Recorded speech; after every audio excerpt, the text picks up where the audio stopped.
사도행전 17장 16절에서 23절 말씀으로 인생의 허무에 대해 분노하십시오.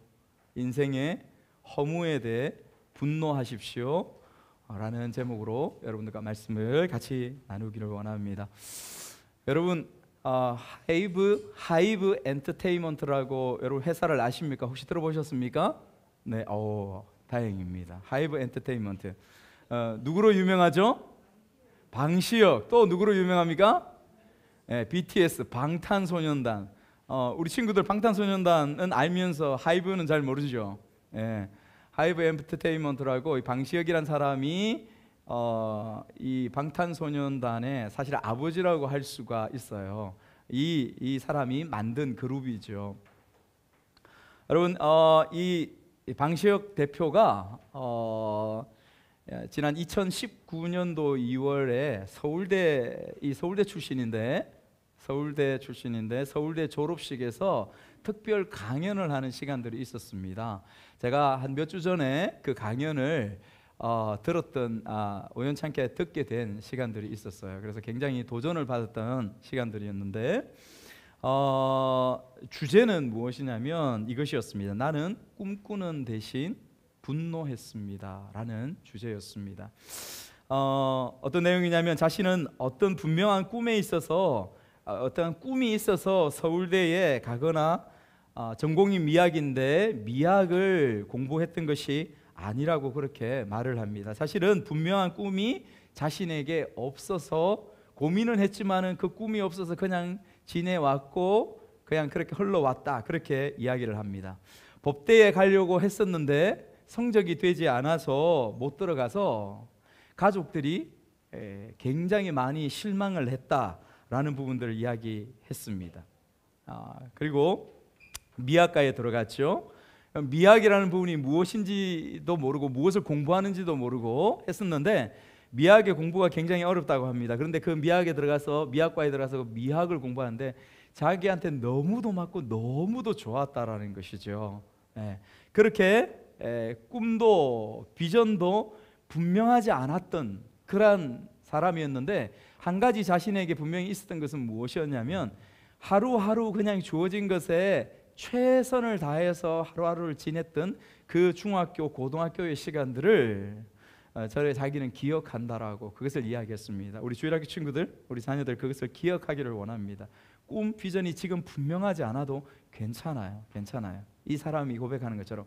근데 이 방시혁이 이야기할 때 특별한 게 한 가지 있었습니다. 이 강연의 목적이었는데 자기는 그런 가운데에도 자기만의 특별한 것이 있었다라는 부분들을 있다는 것을 발견했는데 그것을 어떤 책을 읽으면서 그 독특성들을 발견했다라고 자기가 이야기를 합니다. 그것이 무엇이냐면 나는 불만 많은 사람이었습니다 라고 이야기를 하는 것입니다.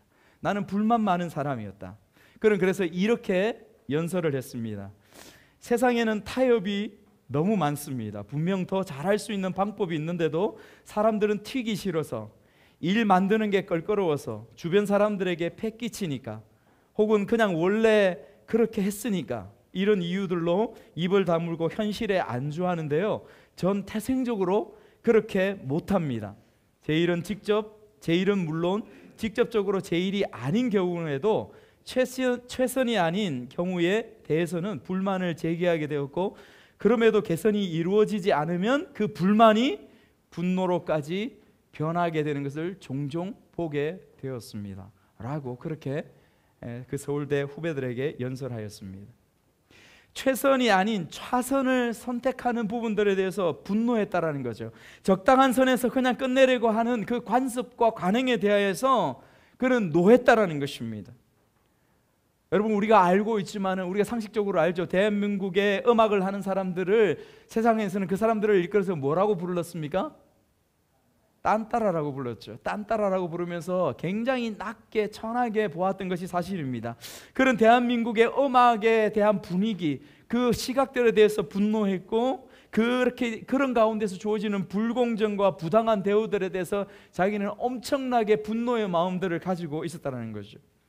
사회적으로 저평가되어지고, 뿐만 아니라 자기 후배들 가수들이 적당하게 최선으로 자기의 그 속에 있는 것들을 더 끄집어낼 수 있는데도 불구하고 적당하게 그냥 넘어가는 부분에 대해서 자기는 분노했다라고 이야기합니다. 그래서 자기가 위대한 탄생이라는 프로그램에 자기가 그곳에서 심판자로 나왔을 때에 얼마나 매몰차게 그 후배들에 대해서 나무라고 뭐라 했는지 모릅니다.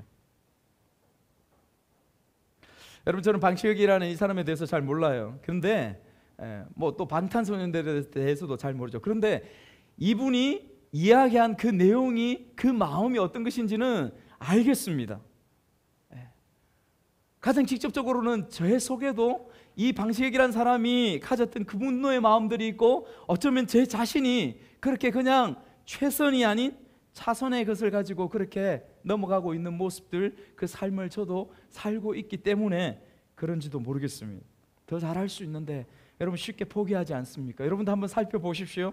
귀찮아서, 상황이 안 된다 생각되어서, 주변에 있는 사람들을 껄끄럽게 하기 싫어서, 원래 성격이 그러니까 이 사람이 이야기하는 이 부분들이 너무도 공감되지 않습니까, 여러분?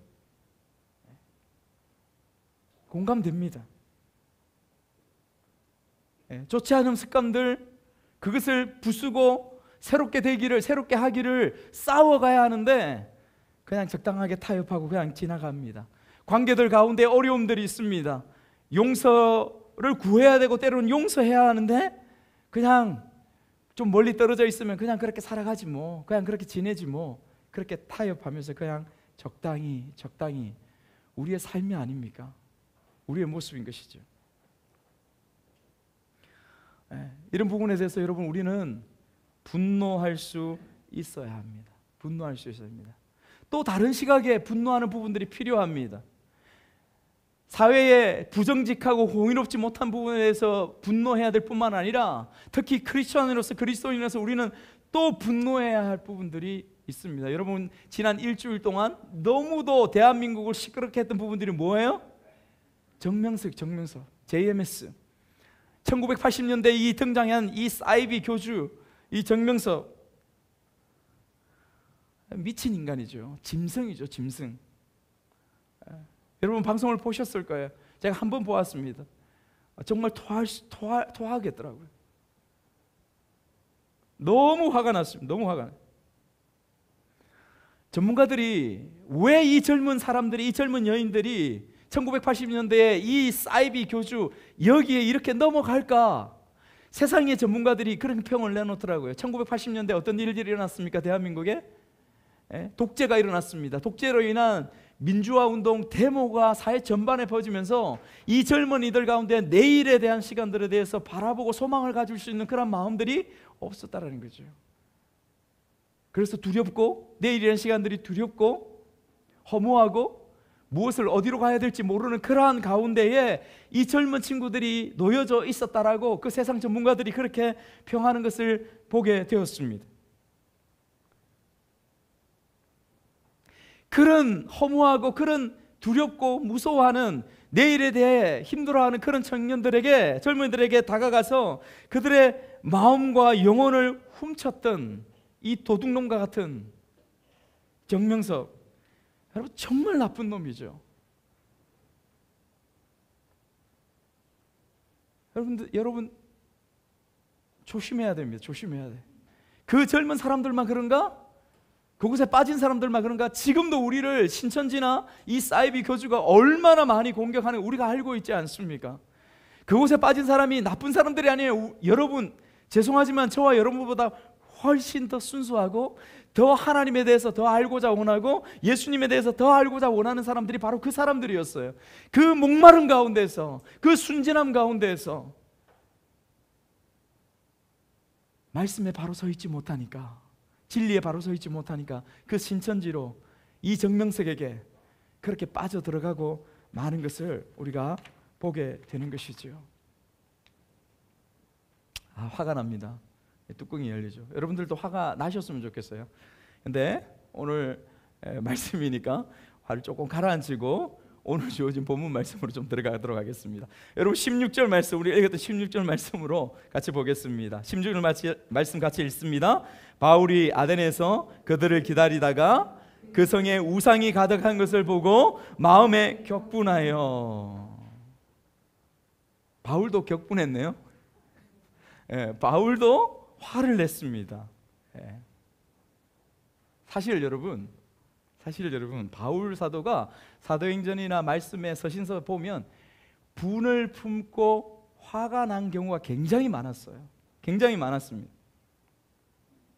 여러분 한번 바울 우리 가까운 시간만 한번 볼까요? 빌립보에서 그 귀신에 붙잡혀서 주인들의 돈벌이를 하고 있는 그 여인의 안타까운 모습을 보면서 여러분 화가 났습니다. 분노가 바울에게서 일어났어요. 그래서 그를 치유하고 회복시켰습니다. 그 사람들이 선동하여서 감옥에 집어넣었습니다. 감옥에서 그냥 나와서 그냥 떠날 수도 있었지만은 그는 그들의 악한 행위, 잘못된 정의롭지 못하고 공의롭지 못한 그 사회 그들의 행동에 대하여 참지 않았습니다. 그가 로마 신분인 그 신분을 방편으로 삼아서 정의를 선포하고 옳음이 무엇인지를 분명히 선포하고 그 빌립보를 떠났던 이 사도 바울의 모습들, 그것은 분노였습니다. 정의롭고 옳지 못함에 대한 분노였다는 것을 우리가 보게 되는 것이죠. 여러분, 그리고 데살로니가를 거쳐 베레아를 거쳐 데살로니가를 거쳐 그리고 오늘 이제 아덴으로 들어오게 되었다는 것입니다. 여러분, 이 아덴에 들어와서 바울은 혼자 들어왔습니다. 왜냐하면 실라와 디모데가 바로 앞 지역 베레아 지역에 남겨져 놓았기 때문에 그렇습니다.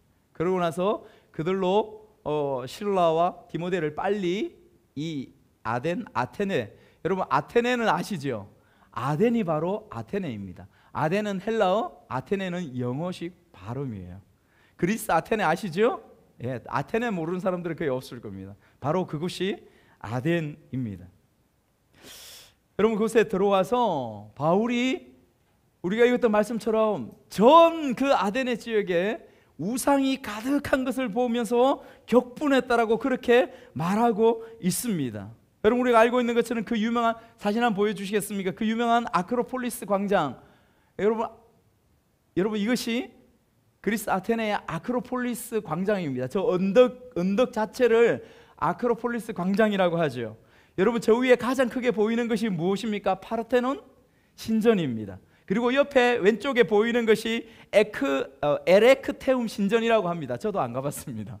언젠가 우리가 성지 답사를 하면 저곳에 가보기를 원하는데, 여러분 다 우상, 그리고 저 산 밑에 가면 크고 작은 신전이 너무 많은 거예요. 그래서 성경 학자들이 연구를 해보니까 300명의 신을 모시고 있는 크고 작은 신전이 저 그리스 가운데에 있었다라고 기록되어 있는 것입니다. 바울이 그것을 보았습니다. 경노했다라고 합니다. 여러분, 여기서 격분하다, 경노하다라는 파록시노라는 이 헬라어 원어를 주목해 보아야 합니다.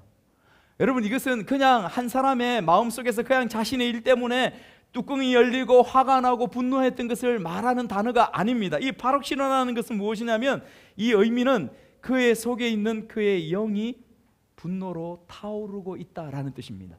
그의 속에 있는 그의 영이 분노로 타오르고 있음을 표현하는 단어가 격분하다, 파록시노라는 뜻인 것이죠. 여러분, 이 단어가 어디에 쓰였냐면 구약에 시내산 아래에 이스라엘 백성들이 어떤 짓을 합니까? 출애굽에서 그곳에 금송아지를 만들고, 모세가 내려오지 않은 금송아지를 만들고 그 우상 앞에 절하면서 이것이 너희를 이곳까지 인도한 하나님이다 라고 말하는 그 장소 가운데서 하나님이 질투에 화로 분으로 발하했던 부분들이 바로 이 파록시노예요. 이 단어가 뿐만 아니라 북이스라엘 가운데에 역시 북이스라엘에서 금송아지를 만들어 놓고 제사했던 시간들이 있었습니다. 구약에. 그때도 역시 표현했던 단어가 이 파록시노, 경노하다라는 단어인 것이죠. 우상이 세워지고 우상 가운데에 그들의 사람들의 마음과 생각들이 붙잡혀서 살아가고 있는 그 불쌍하고 안타까운 모습들을 바라보면서 이 바울의 마음 속에 일어났던 그 마음은 분노였습니다. 이 파록시노. 그러나 그것은 자신의 분노가 아니라 그 속에서 성령께서 안타까워하면서 분노하고 있었던 부분들을 말씀하고 있는 것입니다. 그래서 바울은 우리가 읽었던 말씀 17절에 보면 가만히 있을 수가 없었어요. 혼자 있을 때 그냥 가만히 있을 수 있지만 그는 가만히 있을 수 없습니다. 회당에 들어갔습니다. 유대인들과 귀부인들과 시장으로 나아갔습니다. 매일마다 시장에 나아가서 만나는 사람들에게 복음을 전하며 말씀을 전하며 변론했습니다. 무엇을 증거했겠습니까? 예수 그리스도의 죽으심과 예수 그리스도의 부활을, 생명을 증거했습니다. 여러분, 아테네는 어떤 곳입니까? 헬라 문화의 메카 아닙니까? 중심지였지요. 그리스 로마 신화 우리가 잘 알고 있습니다. 우리 어릴 때 책 다 읽지 않았습니까? 철학, 소크라테스, 아리스토텔레스, 플라톤, 그 모든 철학과 사상, 사조들이 탄생했던 곳이 바로 이 아테네, 이 거대한 고장이었습니다. 신들의 고장, 철학과 사조의 고장, 바로 이곳이 그리스 아테네이죠. 여러분, 그때에 바울이 지금 말하고 바울이 지금 살았던 이 당시에 그 아테네 가운데, 그리고 인근 중근동 지역을 전체 그들의 생각과 사고와 사조를 붙잡고 있던 것이 있었습니다. 그것은 두 가지. 18절 여러분 말씀을 한번 보십시오. 18절 말씀에 두 사조를 말씀하고 있습니다. 여러분, 무식하게도 제가 성경을 처음에 읽을 때에 기억이 납니다. 성경에 대한 역사성에 대해서 정확하게 깨닫지 못하고 알지 못했을 때에 에피쿠로스, 스토아, 중학교 때, 고등학교 때 우리가 공부했던 것이 여기 나오네? 라고 머리를 치면서 그렇게 놀랐던 시간들이 지금 기억이 납니다. 무엇을 이야기합니까? 성경이 얼마나 역사 가운데에서, 현실과 사실 가운데에서 바탕을 두고 기록된 하나님의 말씀인지를 깨닫게 되는 것이죠. 여러분, 여기 에피쿠로스, 스토아 학파, 여러분 우리가 세계사 수업들 가운데서 얼마나 외우고 공부했던 부분들입니까? 소아야, 공부했지? 그지? 얼마나 많이 외우고 공부했어? 테스트 한번 해볼까? 아니야. 선유 공부했니? 공부 안 했어. 막 절대 손을 막 흔들고 있습니다. 여러분, 에피쿠로스 학파 어떤 건가요? 쾌락을 삶의 목적으로 삼는 파가 에피쿠로스 학파였습니다. 원래 이 사람들이 그렇지 않았습니다. 원래 이 사람들은 이 쾌락 가운데서 정신적인 쾌락을 추구하면서 그들을 붙잡고 있는 귀신, 그들을 붙잡고 있는 미신적인 두려움과 삶에 만나는 고난과 역경 가운데서 그 두려움을 탈피하고자 정신적인 쾌락을 추구하는 것을 목적으로 삼았습니다. 그래서 행복해지기를. 그런데 점점 그것을 파고들면 파고들수록 이 사람들은 어디로 빠지냐면 육체적인 쾌락 가운데에 점점 빠져들고 말았습니다. 그래서 결국은 나중에 에피쿠로스 학파 이러면 육체적인 쾌락을 쫓는 사람들이라는 것으로 다 정평이 나 있는 그런 학파가 에피쿠로스 학파였습니다. 여러분, 그들은 이렇게 외쳤습니다. 죽게 될지도 모를 내일을 위해 먹고 마시라. 죽게 될지도 모를 내일을 위해 먹고 마시라. 여러분, 오늘 우리가 사는 세상과 비슷하지 않습니까? 술이든 마약이든 음악이든 춤이든 운동이든 정욕이든 이 세상에 얼마나 많은 사람들이 너무도 분주하고 바쁘게 이 같은 것들에 빠져서 살아갑니까? 내일을 알지 못하기 때문에 먹고 마시고 즐겨라. 이것이 이 세상 사람들의 삶입니다. 본질이죠. 에피쿠로스 학파들이 느끼는 거죠. 그렇지만 결국 그걸로 인하여서 만족이 주어집니까? 그렇지 않습니다. 허무합니다. 허망합니다.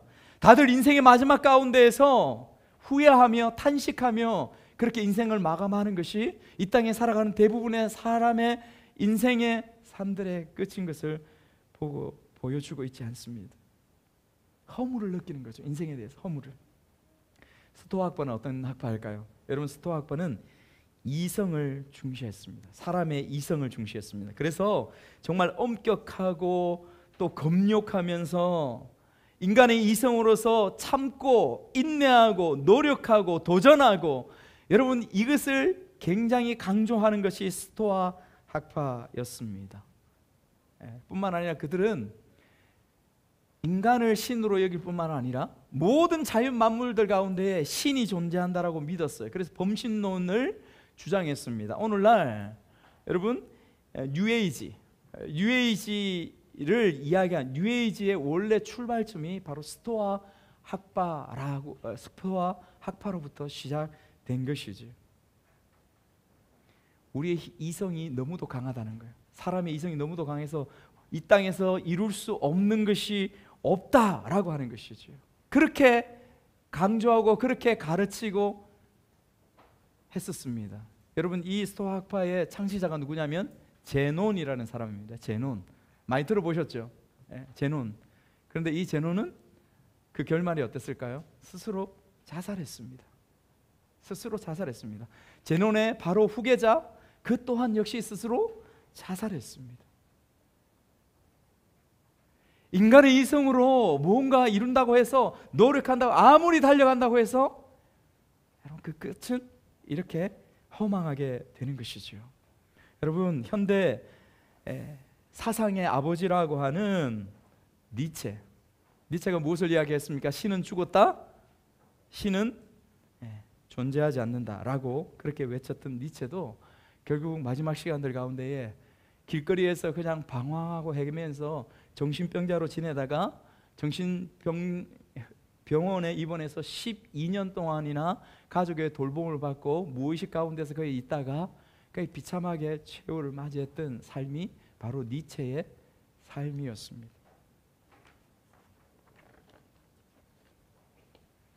쾌락으로 혹은 이성으로 노력하면서 인생을 살지만은 여러분 그곳에서 결론적으로 주어지는 것은 허망함과 허무가 찾아오는 것을 보게 되는 것이죠. 여러분 왜 그럴까요? 왜 그렇겠습니까? 우리는 그렇게 창조된 존재가 아니기 때문에 그렇습니다. 우리는 그렇게 만들인 존재가 아니기 때문에 그래요. 그래서 여러분 교회의 아버지라고 하는 어거스틴은 이렇게 인생에 대해서 이렇게 말했습니다. 인간에게 하나님만 채울 수 있는 절대 공간이 있다. 우리 안에 하나님만으로만 채워질 수 있는 절대적인 공간이 있다. 그 공간이 채워지지 않으면 이 세상에 쾌락이나 이성으로서 그 어떤 것으로 채운다 할지라도 그것은 결코 채워지지 않는다.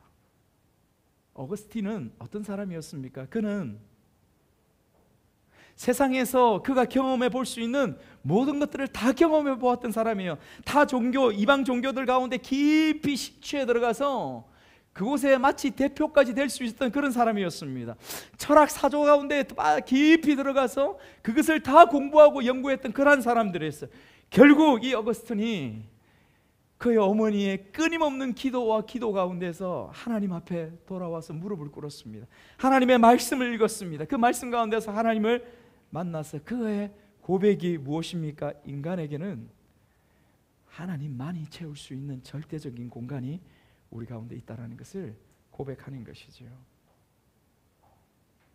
여러분 아덴 사람들은 바울이 전하는 그리스도의 십자가와 부활에 대해서 관심을 가졌습니다. 귀에 들려지니까 새로운 것들이니까 관심을 가졌습니다.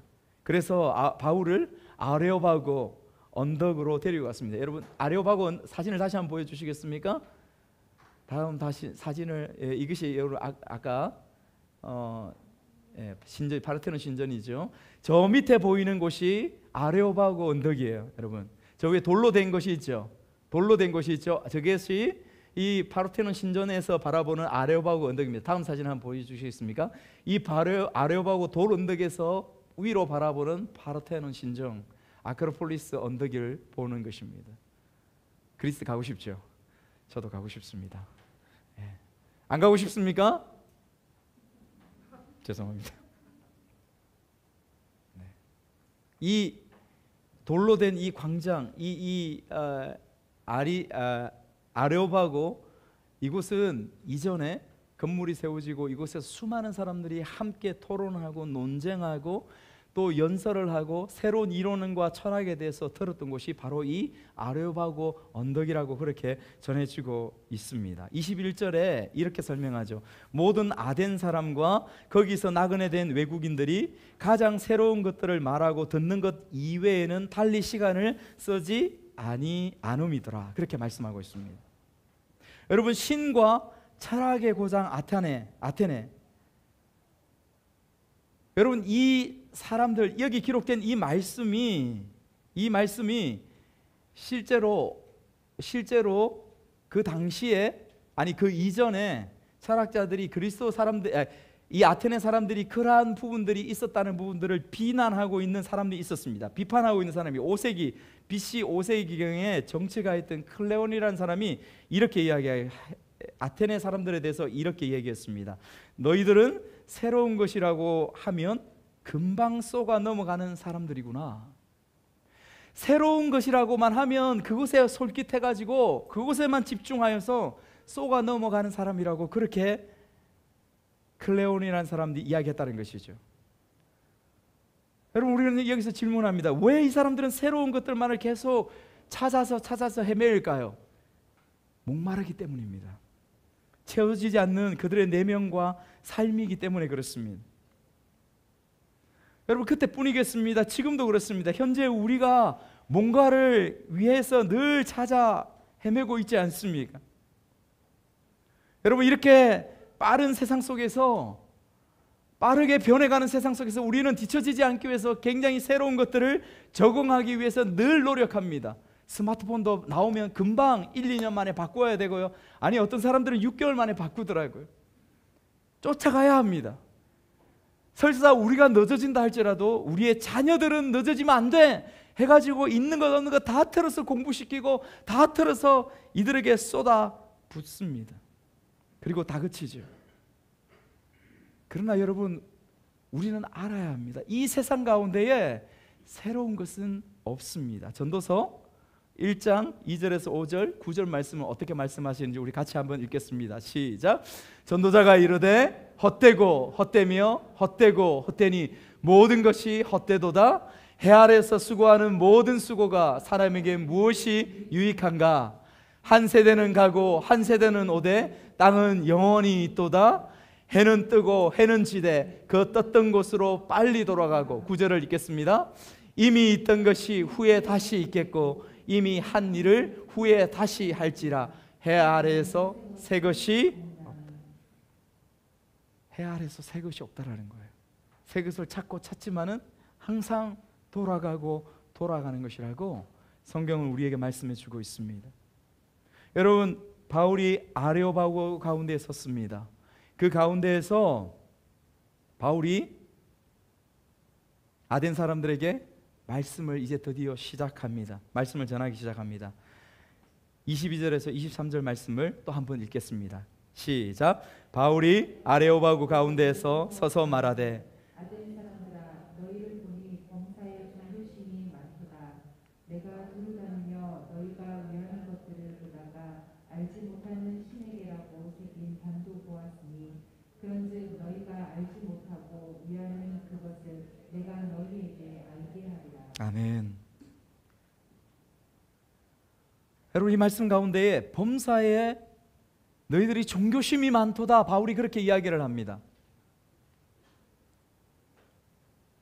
그런데 이 범사에 종교심이 많도다, 이 종교심이라는 단어의 원어를 보면 바울이 그냥 그들을 칭찬해주고 그들을 인정해주는 그런 말일까? 그런데 원어상으로는 그렇지가 않아요. 여러분, 이 원어를 보면 이 종교심이 많도라는 말은 무슨 말이냐면 너무나 미신적이다, 너무나 미신 가운데 빠져있고 미신에 붙잡혀 있는 너희들이라는 말을 바울이 지금 이야기하고 있는 것입니다. 너무 많은 우상들 가운데서 붙잡혀서 너희들이 그것에 꼼짝달싹도 못하며 귀신에 붙잡혀서 살아가고 있는 그 존재, 그러한 삶을 너희들이 지금 살아가고 있다는 것을 말하고 있는 거예요. 귀신에 꽉 붙잡혀서 너희들은 철학을, 너희들은 새로운 것을, 너희들은 그 신들을 추앙하고 있다고 하지만은 실제는 무엇이냐면 영적으로 바라보면 너희들은 귀신에 붙잡혀서 그렇게 하루하루를 살아가고 있는 불쌍한 존재 가운데 있는 것을 바울이 그것을 말하고 있는 것입니다.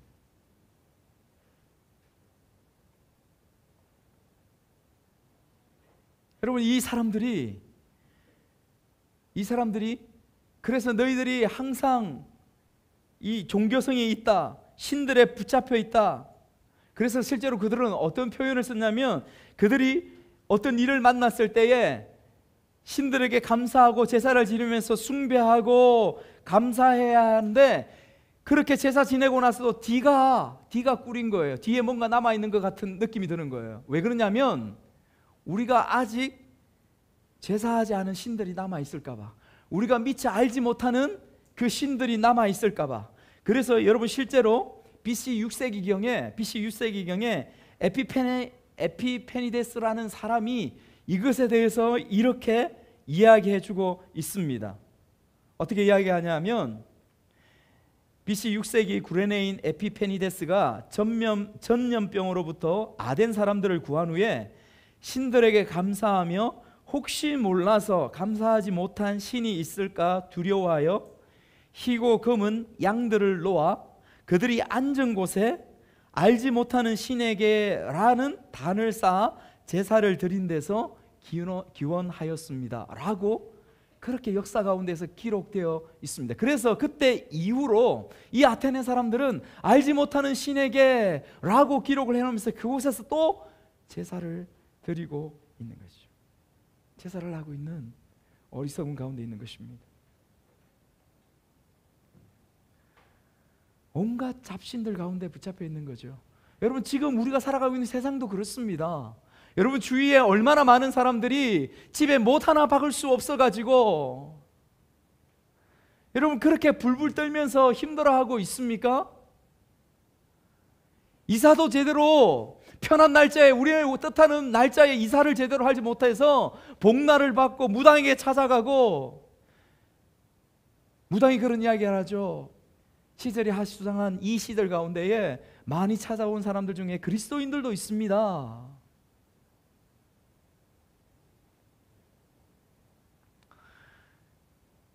여러분, 좋은 산들과 들, 좋은 산, 나무, 바위, 동굴에 가보십시오. 가면 무엇이 있습니까? 그곳에 항상 북어 대가리가 놓여져 있습니다. 사과가 있습니다. 뭐 재가 놓여져 있습니다. 그곳에 이거 뭐예요? 알지 못하는 신. 그들이 압니까? 알지 못하는 신에게 제사하고 알지 못하는 신을 숭배하고 있는 거예요. 여러분, 저도 어릴 때 우리 시골에 그런 것들이 너무 많아가지고 늘 어른들한테 그런 것들을 보며 들으면서 두려워했던 마음들, 껄끄러운 마음들이 있었습니다. 예수를 믿고 나서는 어떻게 할까요? 다 치워버립니다. 가든지, 제가 어디에 가든지 그런 부분들이 있으면 다 치워버리고, 때로는 제가 고등학교 때 예수 믿고 나서 너무 의기충천해가지고 그곳에 놓여진 사과를 가져다가 친구들하고 같이 나눠서 먹었습니다. 사과를 나눠 먹었어요. 씻어가지고 맛있다고, 북어 대가리를 찢어가지고 맛있다고 나눠 먹고. 아무것도 아니다.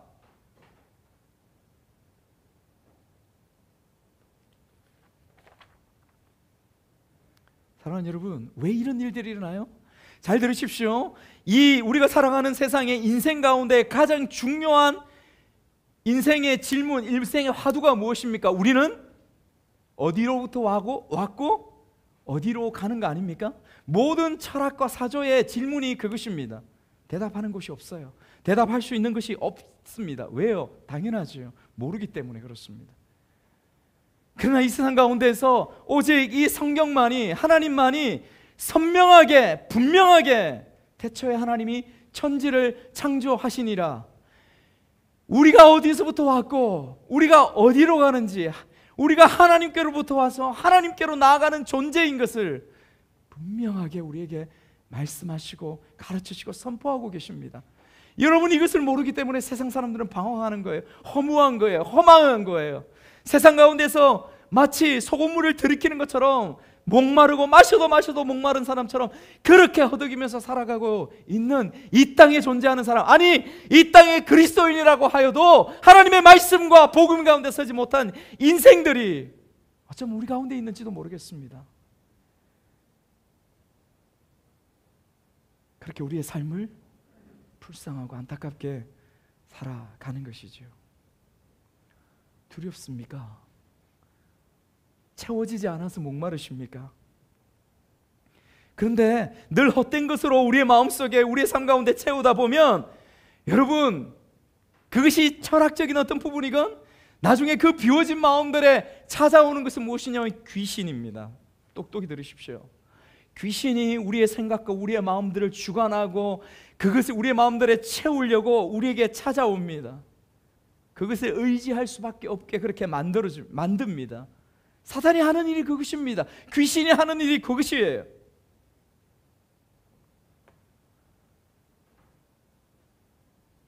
여러분, 예수님이 왜 오셨습니까? 예수님이 우리를 그곳에서 자유케 하시기 위해서 그렇게 십자가에 못 박혀 죽으신 것이 아니십니까?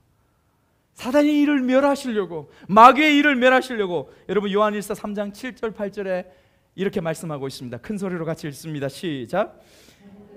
아무도 너희를 미혹하지 못하게 하라. 의를 행하는 자는 그의 의로우심과 같이 의롭고 죄를 지는 자는 마귀에게 속하나니 마귀는 처음부터 범죄함이라. 하나님의 아들이 나타나신 것은 마귀의 일을 멸하려 하십니다. 하나님의 아들이 이 땅 가운데 나타나신 것은 마귀의 일을 멸하려 하십니다. 마귀에게 붙잡혀 있는 우리의 삶과 우리의 생각과 우리의 인생들을 해방시키기 위함이라, 그렇게 말씀하고 계시는 것입니다. 자, 이제 말씀을 정리하기를 원합니다. 여러분, 바울은 아덴에서 들어오자 거대한 신정과 그 문화에 놀란 것이 아니라 오히려 분노했다라고 말하고 있습니다. 여러분, 왜일까요?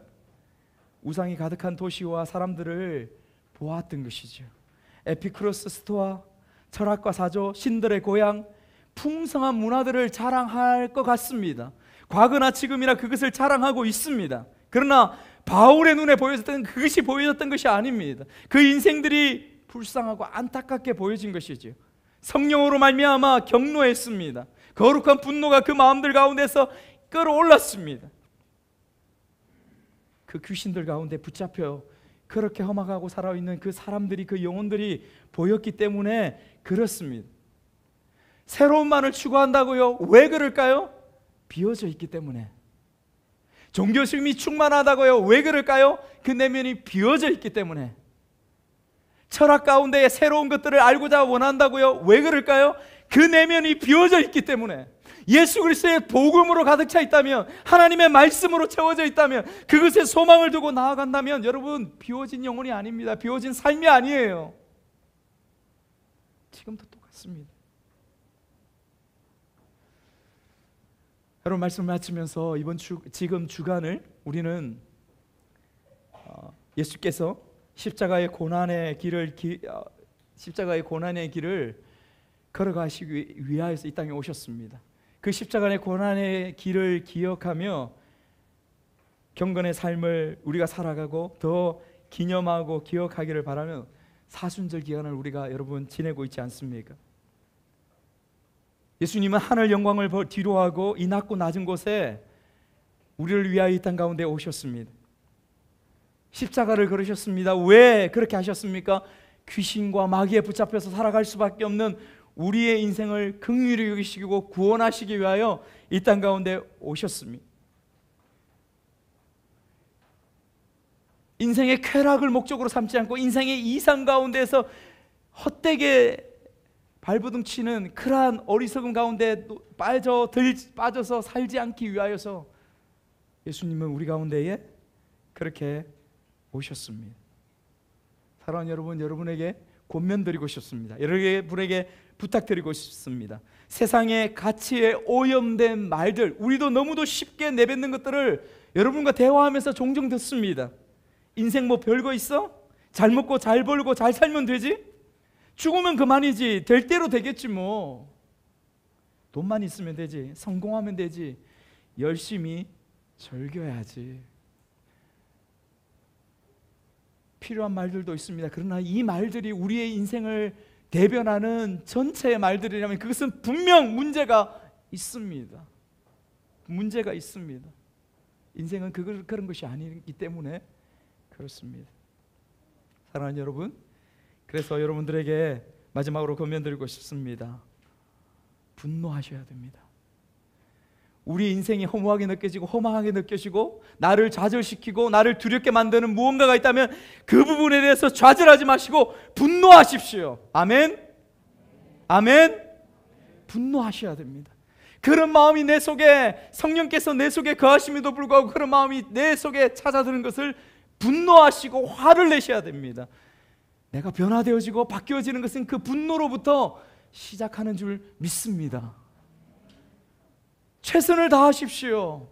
우리의 삶에 하나님께로 나아가기 위하여, 하나님의 말씀을 깨닫기 위하여, 주님 앞에 기도하기 위하여, 내가 귀신에 붙잡히지 않고 이 세상에 붙잡히지 않고 하나님 앞에 붙들림 받은 인생이 되기 위하여 최선을 다해가는, 그래서 이 세상과 타협하지 않고 내 자신의 어리석음 가운데서 신음하고 있는 그런 존재가 되지 않기 위하여 최선을 다하고 분노하는 저와 여러분들의 삶이 오늘도 주어지기를 주님 앞에 간절히 축복드립니다. 아멘.